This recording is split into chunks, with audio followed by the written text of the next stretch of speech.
Hello and welcome to the Legacy Crusaders YouTube channel. This is Benji, and today we're going to talk about 5 tips and rulings you need to know to play with or against SP Little Knight when it comes to Master Duel.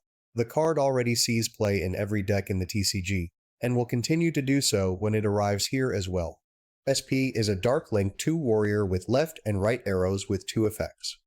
The first is when it's link summoned using an extra deck monster as material. You can target one card on either player's field or in either player's graveyard and banish it, but then you can't attack directly for the rest of the turn. While this effect is great for dealing with large monsters you can't get over, such as an access code talker, or cards that can't be destroyed or are being protected such as a Runic Fountain or Fire King Island.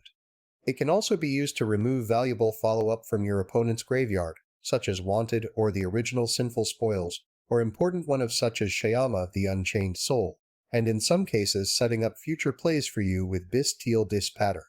Some duelists may not be aware that this effect can be stopped with Ghost Bell and Haunted Mansion, but only in the scenario where it targets a card in the graveyard.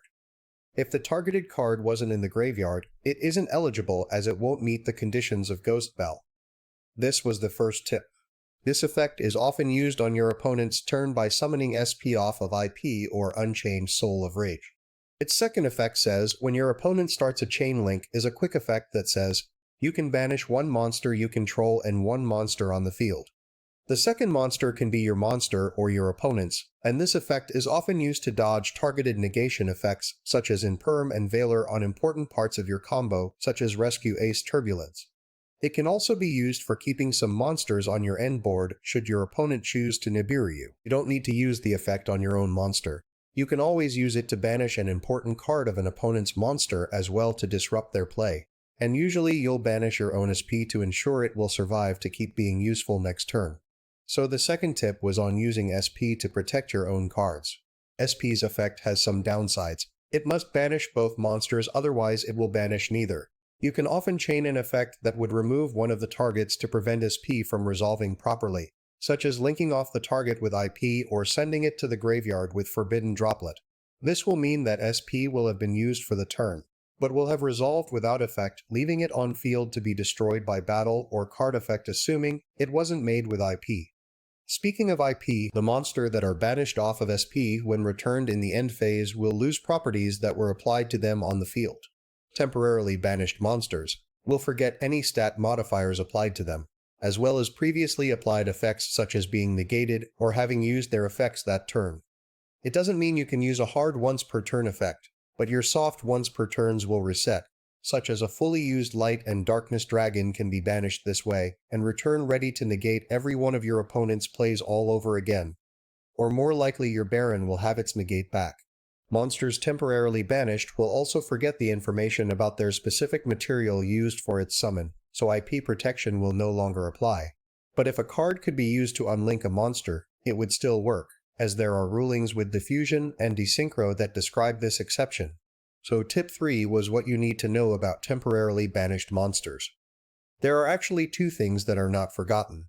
Monsters will remember where they were summoned from, such as from the extra deck, graveyard, hand, or deck, as well as what type of summon it was, such as being Synchro, Fusion, or Tribute summoned. This means Shadow Fusion is actually still live when those monsters summoned from the extra deck return from SP, although SP is quite good at making Shadow Fusion fizzle. By removing your extra deck monsters from the field at the time, it would resolve if you didn't control too many of them. So tip 4 is removing your own monsters from the field to turn off your opponent's cards. You could do this to prevent your opponent from taking control of a monster with talents, or force them to set a card with thrust that they may have wanted to add to their hand. The last thing you should know is what happens when SP would try to banish a card with its own conditions applying to it for when it would leave the field. Several regularly played cards have these conditions, such as Destrudo or Shayama, which would place themselves on the bottom of the deck, as well as the small flu birds such as Robina, which banish themselves from the field. SP can still use its effect on those cards, and they will leave the field, but they will be leaving by their own condition, so they will be banished or go to the bottom of the deck. In the case of a card that banishes itself, it will not return in the end phase, although if the second banished monster such as SP banished itself, it will return as normal. What do you think will happen to the monsters that return to the bottom of the deck? Do you think they'd return in the end phase? The end phase is often also the best time to deal with an SP, as it will often remove itself from the field and then return later. But as its effect is a once per turn, you can try to deal with it during the end phase of the turn with a card effect such as Pankratops while it can no longer run away.